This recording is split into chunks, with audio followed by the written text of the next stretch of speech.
na Vatican basigné pe bazui mikano mobali na mobali babalana. Oyo annonce oyo ezoleka wapi au sein de l'église. Et la vérité est que l'église nyonso tozomona na se na moi soki ebotami na nzela ya église catholique. Église catholique yenda ye kobandisa lisolo ya religion. Est-ce que tozo comprendre te toto lingi pe ko comprendre te? Bikolo mususu africaine ko banda ko condamner bino ba congolais. Kotalisa bino combien bozo réfléchir te? Combien bozo kokakoye ba droit na bino te? Combien bozo ko se lever te pour na ba droit na bino? Excusez-moi le terme, mais leur moko boko pesa pe mondele toba occidentaux espace o bozo pesa bango te na nzela ya conduite na bino eza kitoko makasi te. Ba vérité nyonso lelo eza polele. Si c'est dans l'église qu'on va célébrer le mariage entre hommes et hommes, entre femmes et femmes, mituna, est-ce que c'est église? Est-ce que c'est sika o vérité? Est-ce source ya vérité? Est-ce source wapi pa ibatu barubika? Pose-toi des questions. Pape Azoro loba clairement sur leur première Bible au Bayaki Nango. Et Bazuli Kanisi a fondé cette deuxième Bible pour chercher de réparer. Et là, ça... Les Africains doivent comprendre que les temps changent et les mentalités aussi. Les Africains doivent comprendre que les temps changent et les mentalités aussi. Les Africains doivent comprendre que les temps changent et les mentalités aussi. Nous ne pouvons pas continuer à vivre avec ces préceptes du Moyen-Âge.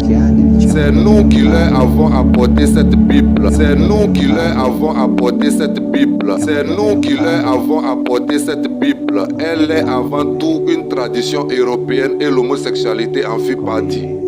Je ne comprends pas tous ces vagues de protestation des chrétiens sur le continent africain. Les homosexuels sont aussi des enfants de Dieu. Les homosexuels sont aussi des enfants de Dieu. En 2018, j'ai dit que l'enfer n'existe pas. Cela a créé les mêmes ramousses en Afrique. La Bible est à réécrire. Tout n'est pas à prendre au sérieux dans la Bible. C'est un livre comme tout autre livre écrit par des hommes d'une certaine époque différente de la nôtre. Dieu qui brûle Sodome et Gomorrhe à cause des homosexuels est l'une des absurdités de la Bible qu'il faut changer. Dieu ne peut pas brûler ses enfants. Je compte apporter beaucoup de réformes à la Bible pour qu'elle paraisse être plus digeste et adaptée aux chrétiens des temps modernes. On nous montre directement que la Bible a été créée par des humains, par des personnes oyo bakanisa ki lolenge nini bakoki ko avoir bino.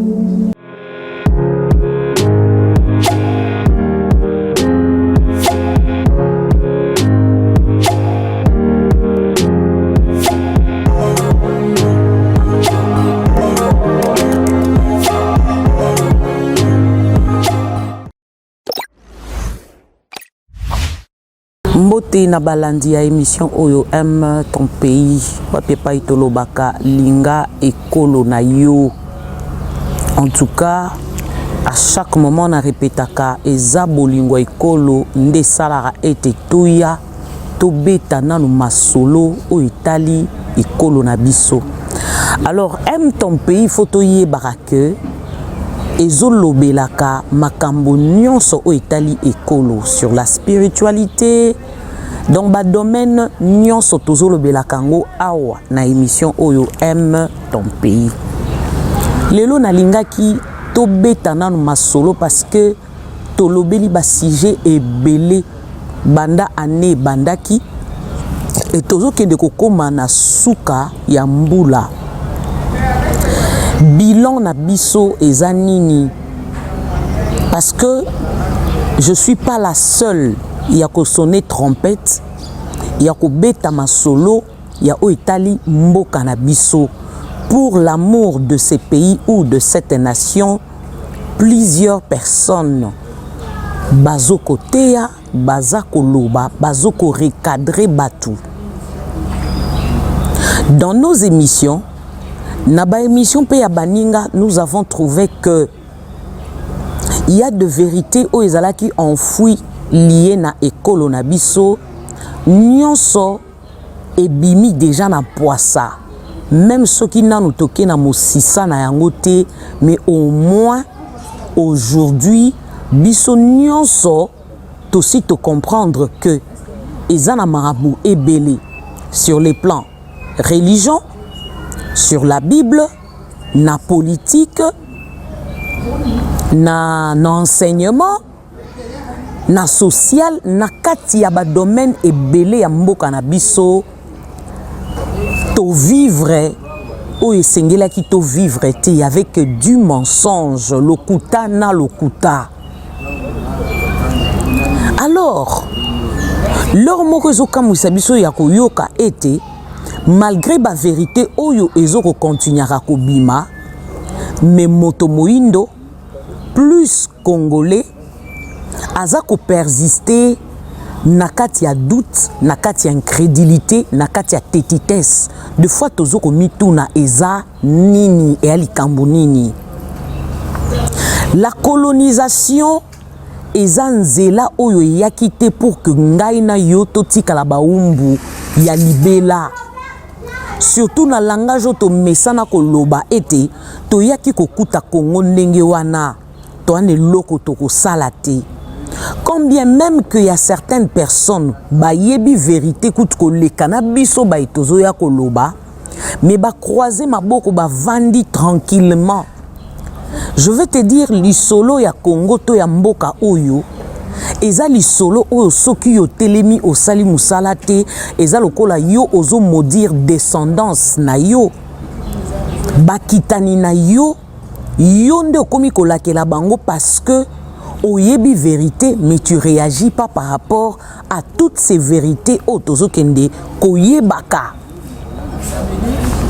Tobeta qui s'était tozo lobela sur la spiritualité et que la religion ezala ki affaire to munduki oyaki pona koyeba na kokitisa to kokwisa yo moto mwindu. Tobeta ki lisolo oyo ya Bible, mais lelo tant biso nyonso tozo yoka ete na Vatican ba signé pe bazui mikano mobali na mobali babalana. Oyo annonce oyo ezoleka wapi au sein de l'église. Et la vérité est que l'église nyonso tozomona na sena moi soki botami et botami na nzela église catholique. Église catholique yenda yeko bandisa lisolo ya religion. Est-ce que tozo comprendre to tozo comprendre te toto lingi pe ko comprendre te. Toto tie mokano na kati na biso tolobi te. Toboyi pe vérité wana. Écoutez, cette vérité qui sort Nathan Oyo, na mondele ye moko azokende ko témoignaka yango. Ye mutu ayaki pona ko coloniser yo ayaki na monduki na ye, ye moko abandi ko se dévoiler. Et ça m'étonnerait que yo ozoboya kondima lisolo yango ndenge ezaleli. Ce n'est pas normal. Vous savez, nazana lisolo moko na lobaka pona bana ya Israël au bakenda na Égypte. À un moment donné, ils se sont habitués na ba manière ya Égypte, na conduite ya Égypte, na lolenge nyonso ya Égypte ba mesana ki nango. Au moniteur Moïse aye pona ko libérer bango ba komo yebisa Moïse balobi hein. Tu devais nous laisser là. Toku fakuna. Et dès lors que tu as remarqué le lot na mboka na biso, même ceux qui te lobby ango tout ôté, na conduite na biso na ba réaction na biso, tozo soso la que na maloba na yo zoloba que botika biso na Congo ya lolenge oyo, totika la na se ya colonisation po na libela. Comme Messie Zalaka etika la paix bongo. Mais ozo pesa soni na bakoko na yo. Ozo pesa soni na bakoko na yo. Lelo na komi ko mona bikolo mususu africaine ko banda ko condamner bino ba congolais kotali sabino combien bozo réfléchir te combien bozo ko koyeba ba droit na bino te combien bozo ko se lever te pour na ba droit na bino. Excusez-moi le terme, mais leur moko boko pesa pe mondele toba occidentaux espace o bozo pesa bango te na nzela ya conduite na bino eza kitoko makasi te. Ba vérité nyonso lelo eza polele. Si c'est dans l'église qu'on va célébrer le mariage entre hommes et hommes, entre femmes et femmes, mituna est-ce que c'est église? Est-ce que c'est sika o vérité, eza source ya vérité, eza source wapi pa ibatu barobika? Pose-toi des questions. Moi je ne pense pas. Mata akotindi ke la biso eloko moko oboyo ka pape azoro loba clairement sur l'ère première Bible obayaki nango et bazuli kanisi ako fondé cette deuxième Bible pour chercher de réparer et là ça. Les Africains doivent comprendre que les temps changent et les mentalités aussi. Les Africains doivent comprendre que les temps changent et les mentalités aussi. Les Africains doivent comprendre que les temps changent et les mentalités aussi. Nous ne pouvons pas continuer à vivre avec ces préceptes du Moyen-Âge. C'est nous qui leur avons apporté cette Bible. C'est nous qui leur avons apporté cette Bible. C'est nous qui leur avons apporté cette Bible. Elle est avant tout une tradition européenne et l'homosexualité en fait partie. Je ne comprends pas tous ces vagues de protestation des chrétiens sur le continent africain. Les homosexuels sont aussi des enfants de Dieu. Les homosexuels sont aussi des enfants de Dieu. En 2018, j'ai dit que l'enfer n'existe pas. Cela a créé les mêmes ramousses en Afrique. La Bible est à réécrire. Tout n'est pas à prendre au sérieux dans la Bible. C'est un livre comme tout autre livre écrit par des hommes d'une certaine époque différente de la nôtre. Dieu qui brûle Sodome et Gomorrhe à cause des homosexuels est l'une des absurdités de la Bible qu'il faut changer. Dieu ne peut pas brûler ses enfants. Je compte apporter beaucoup de réformes à la Bible pour qu'elle paraisse être plus digeste et adaptée aux chrétiens des temps modernes. On nous montre directement que la Bible a été créée par des humains, par des personnes oyo. Bakanisaki lolenge nini bakoki ko avoir bino et ils ont créé eloko oyoto Bible oyo bengaka écriture sainte. Écoutez, on ne peut pas parler de la sainteté na buku moko boye bato bakeli yango to bato basali yango bango moko sainteté na kati na bango ezate. Moi j'ai suivi des choses. Lelo eloko ya bomaneze souté qui nous montre la drogue kunande na Vatican emela marako leka na kati ya basango nde lisolo yango ya drogue evandi. Homosexualité et uti wapi source nango et uti wapi. Moi je pense que temps est bêti où nous devons commencer à réfléchir. Nous devons dire non. Na nyonso oyo qui n'a rien à voir na ba mœurs na biso. Toza na ligne de conduite na biso tango ba koko na biso bazalaki bavandisaki yango okoyoka lisolo ya homosexualité te okoyoka pe lisolo ya lesbianisme ya ki lesbienne te mais lelo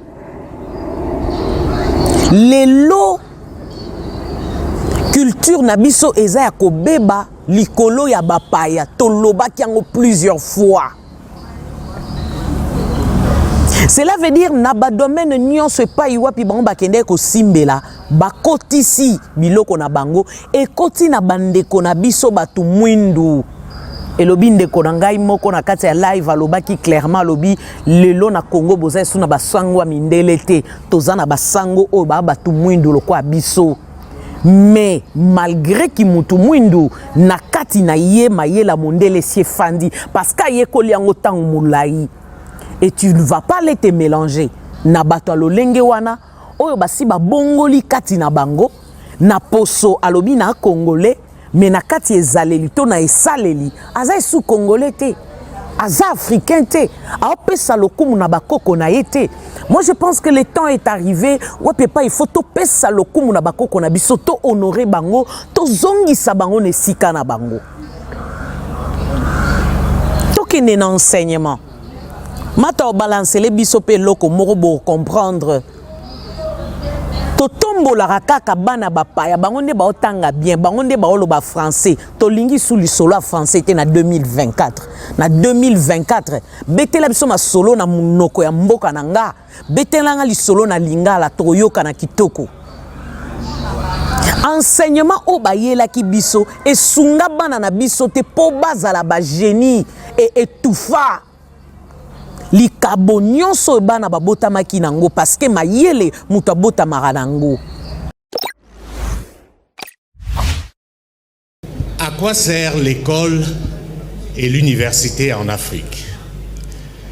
Si on veut être gentil, on va dire à rien. Mais comme à Mansa, nous n'avons pas pour ambition d'être gentils, nous allons dire qu'en réalité, depuis des décennies, en Afrique, l'école et les universités sont des véritables camps d'endoctrinement, où on essaye de produire des esclaves. Et oui, mes chers amis, depuis lors, de la maternelle au primaire, en passant par le secondaire et avec pour couronnement l'université, ce qu'on essaye de faire de vous, c'est de véritables nègres de maison. Pendant que les autres ont conduit leur système éducatif dans l'optique de questionner leur environnement et de le transformer, en Afrique, on nous apprend à imiter les autres, à réciter ce que les autres font. Et c'est pour cela que dans la plupart de nos États, dans la plupart de nos universités, on estime que vous êtes brillant quand vous pouvez reproduire à la lettre ce que les autres ont produit. Ce n'est pas un fait de hasard que même dans un domaine essentiel comme la philosophie, nos référents viennent d'ailleurs. Nous sommes contents de parler de Hobbes, Emmanuel Kant, Platon, Socrate et j'en passe. La question que j'aimerais nous poser, c'est qu'est-ce que ceux-là savent de l'Afrique? Comment pouvons-nous penser notre modèle de société à l'aune des gens qui ont travaillé pour démontrer que nous ne méritions même pas d'être considérés comme des êtres humains? Il faut soi-même être ignorant ou accepter d'être esclave pour continuer à subir ce genre d'humiliation. Madame, Monsieur, vous n'êtes pas plus intelligent parce que vous savez réciter ce que les autres ont écrit. Chers amis étudiants, vous n'êtes pas plus brillants parce que vous pouvez citer les plus grands auteurs du monde. Nous sommes venus ici ce matin pour vous dire que certains de vos enseignants, à défaut de vous mentir, vous travestissent. Ils font de vous ce que vous ne devez plus accepter d'être, à savoir des esclaves. Ce n'est pas un fait du hasard si dans nos habitudes de consommation, dans notre façon de nous vêtir, dans notre façon de penser et même dans notre façon de manger, nous singeons les autres. L'un des autres éléments palpables, c'est la langue. On nous a fait croire qu'on était analphabète ou illettré parce qu'on ne savait parler ni le français ni l'anglais. Eh bien, nous sommes venus vous dire que vous pouvez être un parfait ignorant alors que vous maîtrisez bien ces langues internationales. Par contre, vous pouvez être un savant en malinké, en soussou ou encore en peul. N'ayons plus peur de qui nous sommes. Et étouffé. Bino pa pe bae soi-disant boke kotanga na libanda mboka. Bolanda bien boko comprendre que bozwa pe makoki kotanga malonga te.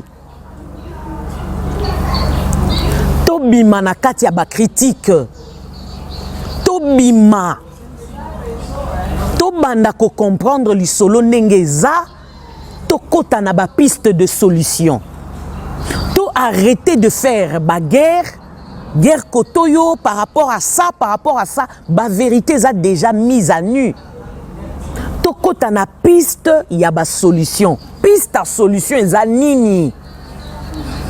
Oui, to uti maponami to poni mokonzi ya mboka mais mokonzi ya mboka na biso pe ifo boyeba ki aza menacé ana kimia te akokamba mboka nini mboka oyo eza d'abord na se ya colonisation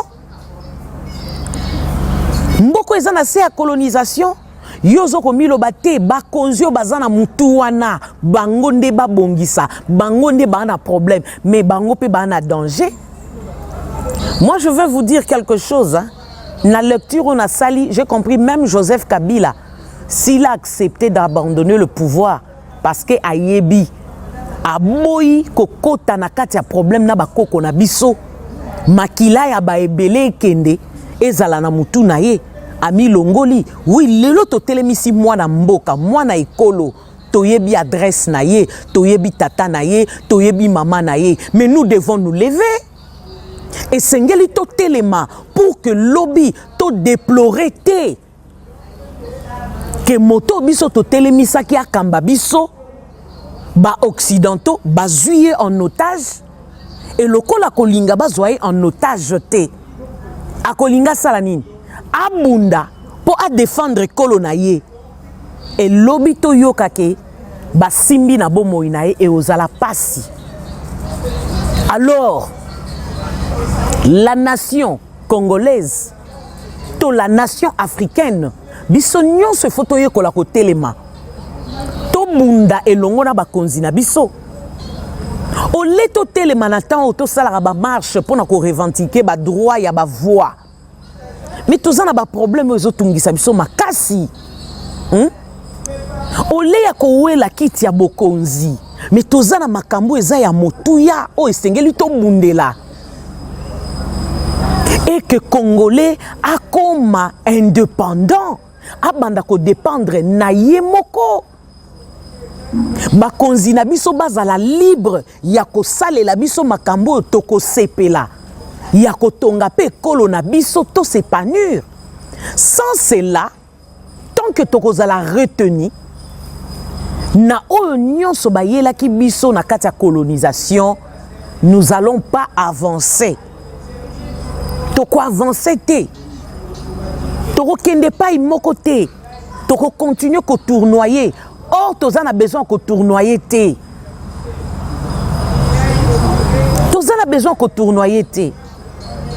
Toza na besoin biso to bunda. Tala ba pays mususu africain o ba bunda wana. Ba bunda pe balonga. Je trouve mal au mona bande ko na biso baza ko se contenter ya rovanda na mikili ya bapaya. Mais na mikili ya bapaya oboke rovanda. O bino bomoni eza kitoko eza malamu. Eza baye wana nde baye ko nyokola bino na mabele na bino. Et nazo sepela pe na makambo ezo leka déjà na temps na France. Eza po ba nyonso bo banda ko comprendre que okendaki na mabele ya batu. Luko zonga na mabele na yo, mais avant zonga il faut oyeba déjà ko bongise sika yo lingi ko zonga. Quelles sont les pistes de solution? Lo lenge nini yo zali ko réclamer ba droit na yo. Lo lenge nini yo zali ko réclamer liberté na yo, indépendance na yo. C'est d'abord sur le plan spirituel. Komiko sate. Si sur le plan spirituel, to longi nanote. To lobi non. Na Bible yela ki bisote. To lobi non na religion te. To tiki ko défendre ma solo oyo qui n'a rien à voir avec nous. Ce qui to tiki te, to continue ko persister dans la religion avec la Bible. Oyeba que toza na place to rokendete parce que nous devons commencer par là. Vous savez, vous devez toujours comprendre de quelle manière ton ennemi a travaillé pour t'avoir. S'il a commencé sur le plan spirituel, Sur le plan spirituel, abandeli wana pona ko longola yo. Ko arracher yo pouvoir nyonso spirituel ozalaki nango. Mais tu ne vas pas commencer na politique pour que liberté est à la totale. Non, tu dois commencer de là. Et si kali solo e bandele laki. O banana ko reprendre pouvoir na yo. O banana ko luka o ya yo ezongela yo. O luka spiritualité na yo ezongela yo. O babetela ki li solo keza kindoki. Ezongela yo. Tant que tu refuses cela, tant que yo zoko nié pe bozoko le karanaba live, vous défendez la Bible. Vous défendez la religion parce que nanzela na yango tu as des offrandes, tu as des dîmes. Écoutez, wana eza réflexion moro terre à terre. Au moni, il faut toujours qu'on réfléchir. Na lolenge nini oyo vi na yo koko zala lobby. Otolobaka, une réflexion en long terme. Ce n'est pas une réflexion à court terme. Yo réfléchir wana au lobby les présents na zoana lia tout ça pendant que nous on est en train de défendre des choses qui sont vraies. Ça m'étonne aujourd'hui à batwa comme beta on kalokola les dieux de Kimbangu te to zongi sali solo ngengeza. Bolo baka les dieux de Kimbangu te to beta li solo ngengeza. Africain nyonso, congolais nyonso, oye baba origine na yo, oye baba source na yo. Tant que yo ko continue ko wanga na ba source na yo, na ba origine na yo, rien ne va marcher.